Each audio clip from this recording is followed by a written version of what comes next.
Thanks very much. As Peter said, I did my PhD research on Serbia, and I carried out this research mostly in 2008 and 2009. Spent about 9 months in total of research. And one of the things that I kept noticing, was that people would say, oh, so-and-so's perception of 1325 is not relevant, it's not useful to Serbia. But this kind of created a puzzle in me. Why are there so many translations of what is actually 4 pages? It is 4 pages long and has so many translations of it. And so what I did was that I focused on 3 initiatives in Serbia, and I drew upon interviews and close readings of those policy documents that were produced by each initiative in response to 1325 to see what was it that made them so different. And the biggest thing that jumped out at me was actually how each initiative relied upon a different interpretation of post-conflict. And I realised that this was a key factor in the very sense that the way in which you configure, the way in which you imagine post-conflict really shapes how you interpret what gender security is and subsequently what 1325 is. So I'm going to try and focus on that today, and that key claim today, and I want to maybe say that it could actually be useful for thinking about how we approach the UK National Action Plan as well. Okay, but why did I look at Serbia? Well, Serbia is interesting because Serbia is like a very complex relationship to conflict and post-conflict. On one hand, the Serbian state never actually went to war with any country. On a technical point, technically the government did not declare war, okay?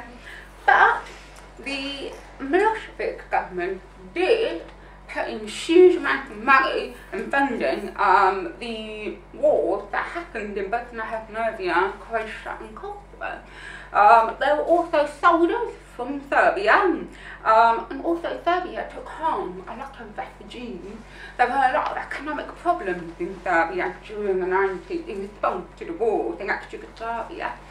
And on top of that, you also have a very highly sort of hyper-nationalised wartime media, and of course the NATO bombing of Serbia and Kosovo in 1999.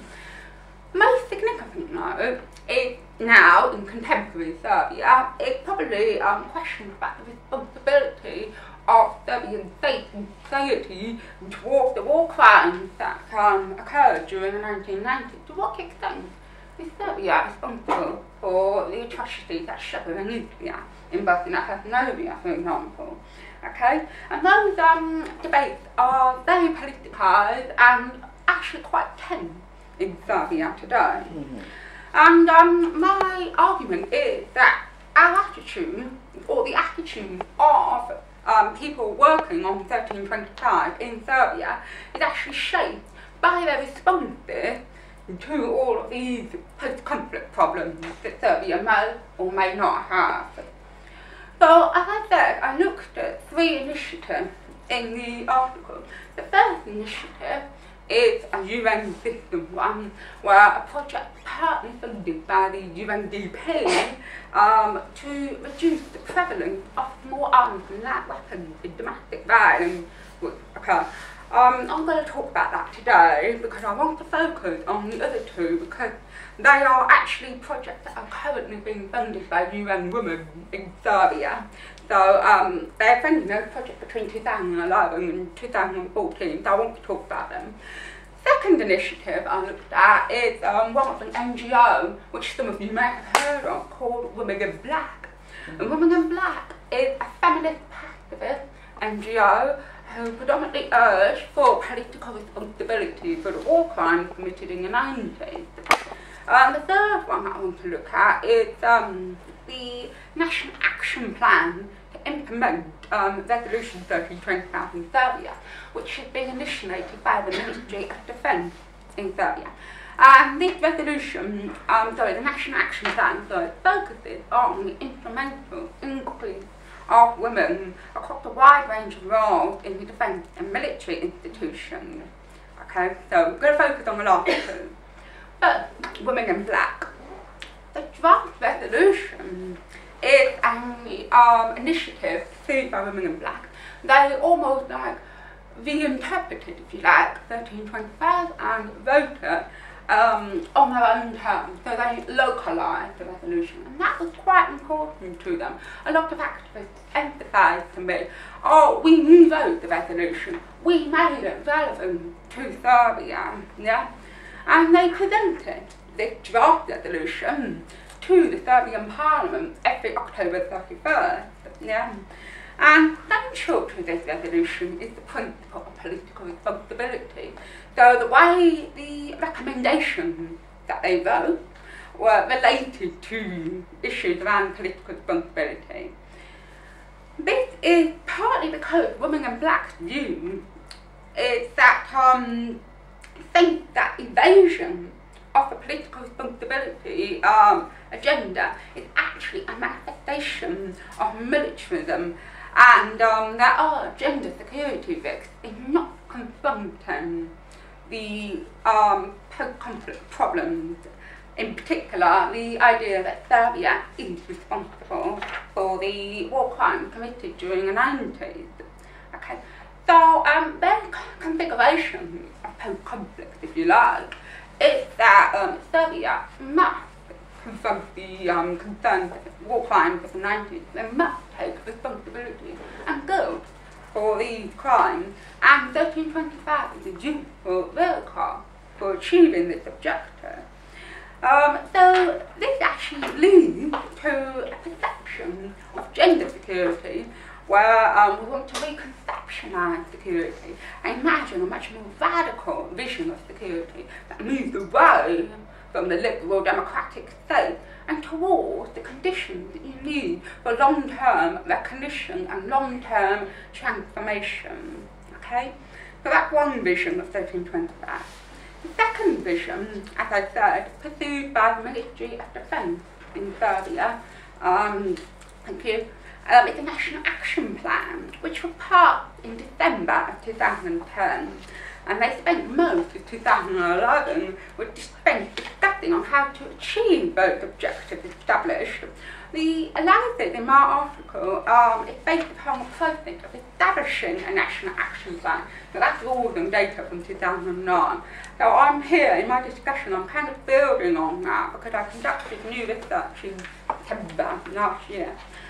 The National Action Plan called for, as I say, an instrumental increase of women in defence and military sector to achieve greater equality.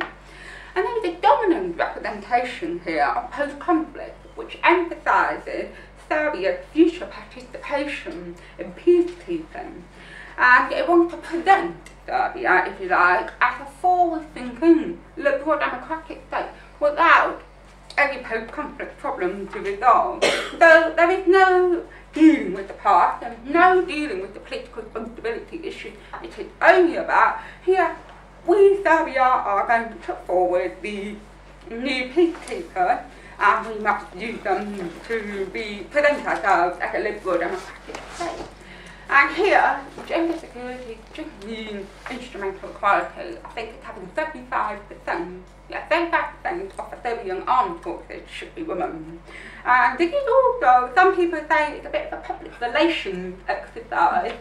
You can see now in lots of leaflets and catalogue pictures of women, soldiers and so on. Okay. What are the implications? Why have I talked about this?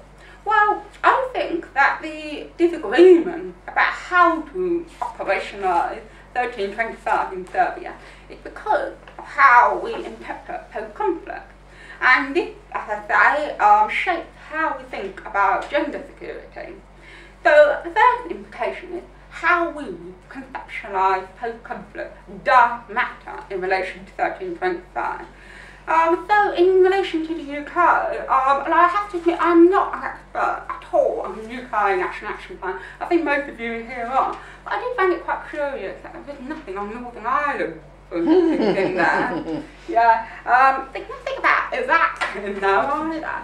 So, why is that? Yeah.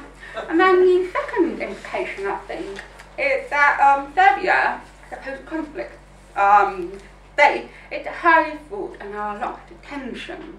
And I think it's quite bad that the person who runs the 1325 programme with the UN women, she said to me, they're never going to talk to each other, they hate each other, I can't get them to talk to each other. And it's then that it's impossible to overcome the tension, and that there is a real sense that each group does not understand the aims, the ambitions of the other.